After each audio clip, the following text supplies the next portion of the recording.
여러분, 올해 여름 정말 덥죠? 근데요, 어느 날 갑자기 박 노인 회장님 댁에 불이 난 줄 알고 주민센터 직원이 뛰쳐왔답니다. 왜냐고요? 그 집 전기세가 지난달보다 3배 넘게 나왔거든요.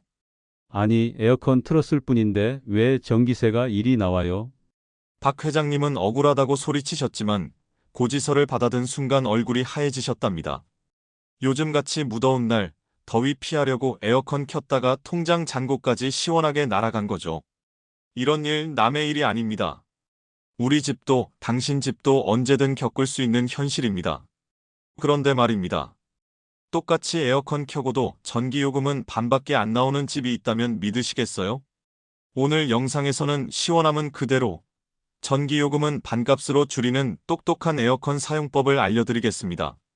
그리고 전기 아끼는 게 건강 지키는 일이기도 하다는 것, 끝까지 보시면 고개가 끄덕여지실 겁니다. 먼저, 많은 분들이 가장 크게 오해하는 게 있습니다. 에어컨은 켤 때마다 전기요금이 확확 올라간다. 하지만 사실은 꺼다 켰다를 반복하는 게 더 문제입니다. 에어컨은 처음 켤 때 제일 많은 전력을 씁니다. 냉방이 안정되기까지 압축기가 엄청나게 돌아가거든요. 따라서 덥다고 잠깐 켜고 좀 시원해졌다고 바로 끄고 이걸 반복하면 전기세는 쭉쭉 올라가고 기계는 고장나기 쉽습니다. 그렇다면 어떻게 해야 할까요? 첫째, 26도, 27도 정도로 설정하고 계속 켜두는 게 낫습니다. 정말입니다. 요즘 에어컨은 인버터 방식이라 설정 온도에 도달하면 전기 사용량이 뚝 떨어집니다. 계속 고속으로 돌지 않아요. 마치 자전거 페달 천천히 밟는 느낌처럼 유지하는 거죠. 둘째, 선풍기를 함께 켜세요. 에어컨에서 나온 찬 공기를 선풍기로 집안 곳곳에 퍼뜨리면 체감 온도는 2도 이상 더 낮아집니다. 그러면서도 설정 온도는 낮추지 않아도 돼요. 전기요금도 낮아지고 시원함은 그대로. 셋째, 에어컨 필터 청소 한 달에 한 번은 꼭 해야 합니다. 필터에 먼지가 쌓이면 냉방 능력이 떨어지고 기계는 더 세게 돌아가야 하니까 전기는 더 먹고 시원하긴커녕 소리만 커집니다. 시니어분들도 필터 청소는 생각보다 간단해요. 에어컨 커버 열고 필터 꺼내서 물로 씻고 말려서 다시 끼우면 끝입니다. 그런데 말이죠. 전기요금이 무서워 에어컨을 아예 안 켜는 분들도 계세요. 에어컨은 사치다. 부채질이 최고다. 이렇게 말씀하시는 분들 많습니다. 하지만 전문가들은 노년층의 더위 참기는 위험하다고 경고합니다. 65세 이상 어르신은 땀샘 기능이 떨어져 체온 조절이 어렵고 열사병이나 탈수 위험이 매우 높습니다. 실제로 한여름 사망자 통계에서 가장 많은 비율을 차지하는 연령대가 바로 70세 이상 어르신입니다. 그러니까 무조건 참지 마시고 적절한 냉방은 생명과 직결된다는 사실을 꼭 기억하세요. 자, 다시 박 회장님의 이야기로 돌아가 볼까요? 그날 이후 회장님은 냉방 사용법을 바꾸셨습니다. 온도는 27도 고정, 선풍기랑 같이 돌리기, 창문은 완전히 닫고 커튼은 꼭 치기, 그리고 필터 청소는 한 달에 한 번 꼬박꼬박. 결과요? 다음 달 전기세는 3분의 1로 줄었습니다. 이제는 시원한 게 아니라 살 맞나요? 라고 하셨다네요. 이처럼 조금만 알면 누구나 시원하고 똑똑하게 여름을 날 수 있습니다.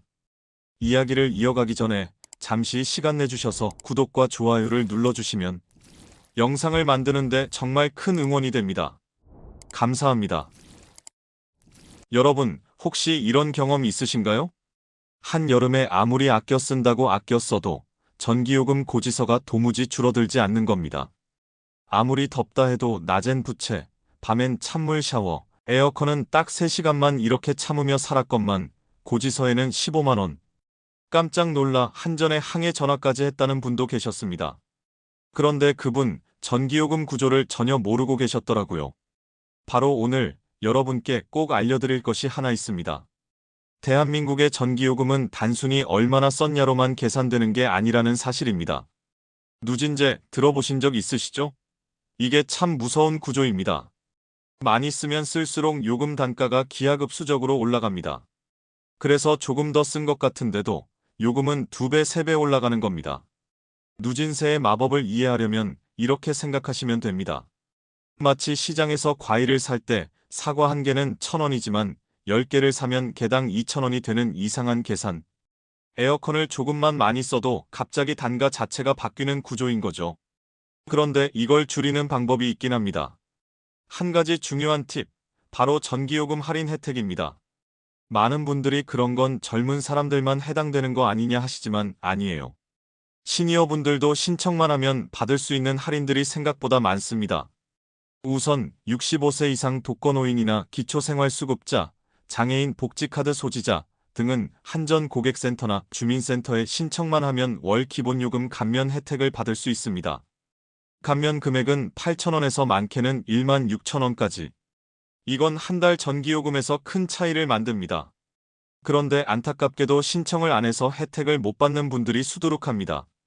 또 여름철 특별할인 제도도 있습니다. 특히 7월부터 8월까지는 폭염 대책으로 가정용 누진 단계를 한시적으로 완화해주기도 하죠. 매년 달라지긴 하지만 이 시기엔 되도록 한전 홈페이지나 뉴스에 한 번쯤 귀 기울여 보셔야 합니다. 때론 한 달 전기요금에서 20에서 30%가 줄어드는 경우도 있으니까요. 그런데요, 이런 할인도 다 받고 누진세도 알고 사용법도 바꿨는데도 전기요금이 내려가지 않는 집이 있었습니다. 알고 보니 바로 전기 누수가 원인이었습니다. 오래된 아파트나 단독주택은 전기선의 절연 상태가 좋지 않아 쓰지 않는 시간에도 누전이 발생할 수 있거든요. 대표적인 예가 오래된 냉장고, 20년 넘은 세탁기, 그리고 작동이 불안정한 보일러 순환 펌프. 눈에 보이지 않지만 이런 제품들이 조금씩 전기를 갉아먹고 있는 겁니다. 이럴 때는 지역 한전 지점이나 시청에서 제공하는 무료 에너지 컨설팅 서비스를 활용하시면 좋습니다. 전기 기사분이 직접 방문해서 누전 여부를 점검해주고 오래된 전기 기기들의 상태도 확인해 주십니다. 간혹 무료 LED 교체까지 진행해주는 지자체도 있으니 이런 서비스는 무조건 신청하셔야 합니다. 그렇다고 무조건 에어컨을 줄이기만 하면 답일까요? 아닙니다. 중요한 건 에어컨을 언제 사용하는가입니다. 여름철 전력 소비가 집중되는 시간대는 보통 오후 2시부터 5시 사이입니다. 이때는 전력 단가도 높고 전기세 부담도 커집니다. 그래서 전문가들은 그 시간을 피해 에어컨을 미리 틀어두라고 권장합니다. 예를 들어 오전 11시쯤 창문을 닫고 커튼을 쳐서 햇빛을 막고 에어컨을 27도로 설정해 집을 서서히 시원하게 만들어두면 더울 시간대에도 냉기를 유지하면서 추가 전기 소비를 줄일 수 있습니다. 더 나아가 낮 동안은 선풍기나 서큘레이터를 활용해서 찬 공기를 순환시키고 필요하면 아이스팩을 물에 넣어 발을 담그는 것도 좋습니다. 이게 의외로 체온을 확 낮춰주는 효과가 있습니다. 그렇게 실천을 바꾼 뒤 다시 박 회장님 땡 얘기를 들어보니 이렇게 말씀하셨답니다. 이제는 전기요금 고지서 받아도 겁이 안 나요. 전엔 에어컨이 귀신같이 돈을 잡아먹는다 생각했는데 알고 보니 내가 쓰는 방식이 문제였더라니까요. 무엇보다 중요한 건 이겁니다.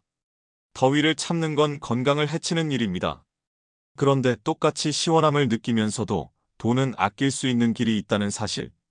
이걸 알고 실천하면 더 이상 여름이 두렵지 않습니다. 박 회장님의 전기요금은 내려갔고 집안은 시원해졌습니다. 그런데도 요즘 자주 피곤하고 어지럽고 심장이 쿵쾅거리는 느낌이 든다고 하셨습니다. 그 말씀을 들은 복지사 선생님이 한마디 하셨다네요. 회장님, 그거 혹시 더위 먹은 거예요? 여러분, 에어컨만 있다고 다 해결되는 게 아닙니다. 기온이 30도 넘는 날에 우리 몸은 평소보다 훨씬 더 많은 수분을 필요로 합니다. 그런데 노년층은 갈증을 잘 못 느끼는 체질이 되기 때문에 스스로 물을 찾지 않으면 쉽게 탈수나 열사병으로 이어질 수 있어요. 실제로 통계청 자료에 따르면 여름철 병원에 실려오는 환자 중 60세 이상 노인의 비율이 40%를 넘습니다.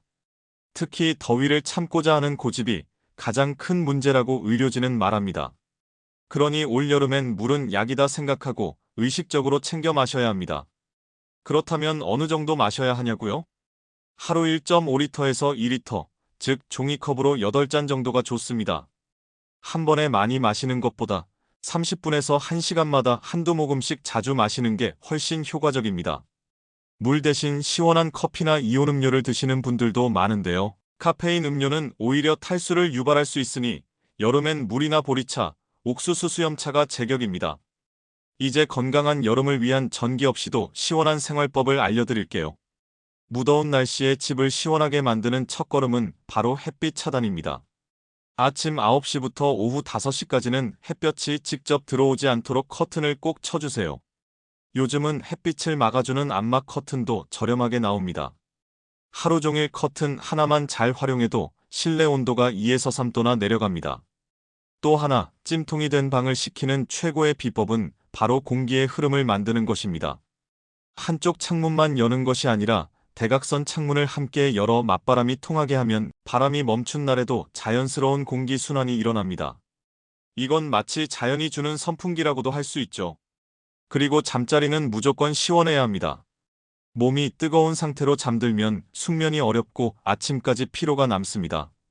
면으로 된 얇은 침구, 메밀베개, 찜질팩을 냉장고에 넣어 이불 밑에 깔기. 이런 생활 속 아이디어들이 실제로 효과가 큽니다. 사람은 체온이 1도만 올라가도 컨디션이 확 떨어지고 노인은 조절 능력이 젊은 사람보다 느리기 때문에 이 작은 변화가 건강을 위협하는 겁니다. 그래서 요즘 건강한 어르신들 사이에선 여름물 사용법이라는 말도 있습니다. 예를 들면 손목, 발목, 목 뒤를 찬물로 씻어주는 습관. 이 세 곳은 혈관이 많이 몰린 자리라 체온이 금방 내려가고 머리까지 시원해지죠. 실제로 이런 방법은 열사병 예방 매뉴얼에도 나와 있는 과학적인 방법입니다. 박 회장님은 요즘 하루에 3번 보리차 한 잔씩 드시고 점심 먹고 나면 젖은 수건으로 목을 닦고 저녁에는 찬물 족욕을 하신다고 합니다. 이렇게 하니까 더위가 무섭지 않아. 몸이 시원하면 마음도 시원해져. 그 말씀이 참 인상 깊었습니다. 여름이란 계절은 누군가에게는 고통이지만 누군가에게는 건강을 다시 찾는 기회이기도 합니다. 사람이 더위를 이기지 못하는 게 아니라 방법을 몰라서 고생하는 겁니다. 그 어떤 의사보다 똑똑한 생활 습관 하나가 건강을 지켜줍니다. 에어컨은 도구일 뿐입니다. 중요한 건 어떻게 사용하는가, 어떻게 살아내는가입니다. 오늘 영상 도움이 되셨다면 주변 어르신들께도 꼭 공유해주세요. 당신의 한 번의 전송이 누군가의 여름을 지켜줄 수도 있습니다. 더위 속에서도 지혜롭게 그리고 건강하게 살아가는 우리 시청자 여러분을 늘 응원하겠습니다. 고맙습니다. 오늘 이야기가 유익했다면 구독과 좋아요, 알림 설정 부탁드립니다. 매주 새로운 영상을 만드는데 큰 힘이 됩니다. 여러분의 생각은 댓글로 나눠주세요. 감사합니다.